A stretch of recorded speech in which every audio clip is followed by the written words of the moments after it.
முதல்வரை நேரில் போய் பார்க்கக்கூடிய ஒரு சூழல், அது மாதிரியான பேச்சுக்கள் போயிட்டு இருக்க சமயத்தில் ஜனநாயகன் படத்தை நேரடியாக வந்து விஜயசேனா அப்படிங்கிற கட்சியை சேர்ந்தவர்கள் முதல்வரோட புகைப்படத்தை எரிக்கிறது போன்ற போராட்டங்கள் ஈடுபடுறது கொஞ்சம் சென்சிட்டிவாக போயிட்டு. மாண்புமிகு தமிழ்நாடு முதல்வர் ஸ்ரீ ஜோசப் விஜய் அவர்கள் எங்கு கலந்து கொள்வார், என்ன செய்வார் என்பதை அவருடைய அலுவலகமும் அவரே அறிவிப்பார். வேறு யார் சொல்வதும் உறுதி செய்த தகவல் கிடையாது. உறுதி செய்யாத ஸ்பெகுலேஷன் கொடுத்து நம்ம கருத்து சொல்ல வேண்டும். ரெண்டாவது, இது இரு மாநில சம்பந்தப்பட்ட ஒரு சென்சிட்டிவான ப்ராப்ளம். இது சென்சிட்டிவ் ப்ராப்ளம். இதில் நம்ம வந்து அவசரப்பட்டு ஒரு விஷயத்தை நம்ம சொல்லி எந்த மாநில மக்களும் காயப்படுத்தக்கூடாது. முதல்வர் எங்கே போறாரா இல்லையாங்கிறது முதல்வரே அறிவிப்பார். நன்றி. கர்நாடக முதல்வரை நேரில் போய் பார்க்கக்கூடிய ஒரு சூழல், அது மாதிரியான பேச்சுக்கள் போயிட்டு இருக்க சமயத்தில் ஜனநாயகன் படத்தை நேரடியாக வந்து விஜயசேனா அப்படிங்கிற கட்சியை சேர்ந்தவர்கள் முதல்வரோட புகைப்படத்தை எரிக்கிறது போன்ற போராட்டங்கள் ஈடுபடுறது கொஞ்சம் சென்சிட்டிவாக போயிட்டு. மாண்புமிகு தமிழ்நாடு முதல்வர் ஸ்ரீ ஜோசப் விஜய் அவர்கள் எங்கு கலந்து கொள்வார், என்ன செய்வார் என்பதை அவருடைய அலுவலகமும் அவரே அறிவிப்பார். வேறு யார் சொல்வதும் உறுதி செய்த தகவல் கிடையாது. உறுதி செய்யாத ஸ்பெகுலேஷன் கொடுத்து நம்ம கருத்து சொல்ல வேண்டும். ரெண்டாவது, இது இரு மாநில சம்பந்தப்பட்ட ஒரு சென்சிட்டிவான ப்ராப்ளம். இது சென்சிட்டிவ் ப்ராப்ளம். இதில் நம்ம வந்து அவசரப்பட்டு ஒரு விஷயத்தை நம்ம சொல்லி எந்த மாநில மக்களும் காயப்படுத்தக்கூடாது. முதல்வர் எங்கே போறாரா இல்லையாங்கிறது முதல்வரே அறிவிப்பார். நன்றி. அமைச்சர் ராஜ்மோகன் செய்தியாளர்களை சந்தித்தார். அப்பொழுது முதலமைச்சர் கர்நாடகா செல்கிறாரா இல்லையா என்பதை அவரே அறிவிப்பார் என்றும், முதலமைச்சர் கர்நாடகா செல்வார் என தகவல்கள் வெளியான நிலையில் அதில் மாற்றமா என்ற கேள்வியும் எழுந்திருக்கிறது. விவரங்களோடு இணைகிறார் நம்முடைய செய்தியாளர் ராஜேஷ். ஏற்கனவே வேளாண் துறை அமைச்சர் வினோத் கர்நாடகா செல்லவிருக்கிறார் முதலமைச்சர் விஜய் என்று தெரிவித்திருந்தார். தற்பொழுது அமைச்சர் ராஜ்மோகன் செல்வாரா இல்லையா என்பது குறித்து அவரது அலுவலகம் அல்லது அவரே அறிவிப்பார் என்று தெரிய வந்திருக்கிறது. ஒருவேளை அந்த திட்டத்தில் மாற்றம் என்று இதை நம்ம எடுத்துக்கொள்ளலாமா? முழு விவரம் என்ன? ஹாசனி, வணக்கம்.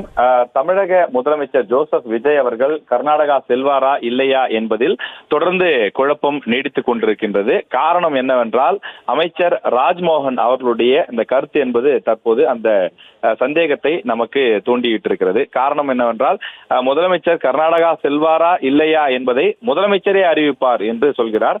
முதலமைச்சர் செல்கிறார் என்றால் அதை வெளிப்படையாக அமைச்சர் ஏன் அறிவிக்கவில்லை என்ற கேள்வி எழுகிறது.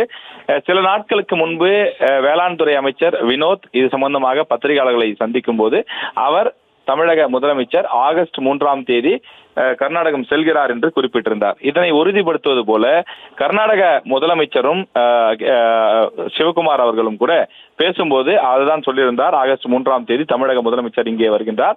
காவிரி படுகை மாவட்டங்களை, அந்த பகுதிகளை எல்லாம் நான் சுற்றி காண்பிக்க இருக்கின்றேன். அதற்காக சிறப்பான பாதுகாப்பு ஏற்பாடும் தனி ஹெலிகாப்டரும் ஏற்பாடு செய்யப்பட்டிருக்கிறது. எந்த இடத்தில் மேகதாதுவில் அணை கட்ட இருக்கின்றோம், மேகதாது அணையின் முக்கியத்துவம் என்ன, எதற்காக இந்த விஷயத்தை முன்னெடுக்கிறோம் என்று வழக்கறிஞர்கள், விவசாயத்துறையை சார்ந்த அதிகாரிகள் உள்ளிட்டவர்களெல்லாம் தமிழக முதலமைச்சருக்கு விளக்க இருக்கிறார்கள் என்றெல்லாம் டி.கே. சிவகுமார் தெளிவாக ஒரு பேட்டி கொடுத்திருந்தார். அது ஒரு பக்கம் இருக்கக்கூடிய சூழ்நிலையில் தமிழக முதலமைச்சர் கர்நாடகம் செல்லக்கூடாது, சென்றால் என்ன மாதிரியான பின்விளைவுகள் ஏற்படும் என்றெல்லாம் தமிழ்நாட்டில் இருக்கக்கூடிய பல்வேறு அரசியல் கட்சிகள், குறிப்பாக திமுக, பாமக உள்ளிட்ட பல்வேறு கட்சிகள் கடுமையான அறிக்கைகளையும் பேட்டிகளையும் கொடுத்து கொண்டிருக்கிறார்கள். இது ஒருபுறம் இருக்கக்கூடிய சூழ்நிலையிலே தமிழக பள்ளிக்கல்வித்துறை அமைச்சர் ராஜ்மோகன் அவர்கள் விமான நிலையத்தில் ஒரு பேட்டி கொடுத்திருக்கின்றார். அந்த பேட்டியிலே அவர் முதலமைச்சர் செல்வாரா இல்லையா என்பதை தமிழக முதலமைச்சரே உங்களுக்கு அறிவிப்பார் என்று சொல்லியிருக்கின்றார். எனவே செல்கிறாரா இல்லையா என்பதில் இன்னும் குழப்பம் நீடிக்கிறதோ, முதலமைச்சருக்கு அதிகமான அழுத்தம் கொடுக்கக்கூடிய காரணத்தால் அவர் முடிவெடுப்பதில் தாமதம் ஏற்பட்டிருக்கிறதோ என்று எண்ண தோன்றுகிறது. எனவே தமிழ்நாட்டில் இருக்கக்கூடிய பெரும்பான்மை அரசியல் கட்சிகள் மற்றும் பெரும்பான்மை விவசாயிகளுடைய எண்ண ஓட்டம் என்பது அவர் கர்நாடகம் செல்லக்கூடாது. காரணம், மேகதாது அணையே நமக்கு தேவையில்லை, தேவையில்லாத ஒரு விஷயத்திற்கு இவர் ஏன் செல்ல வேண்டும் என்று அழுத்தங்கள் கொடுக்கப்பட்டு வருகிறது. விவரங்களுக்கு நன்றி ராஜேஷ்.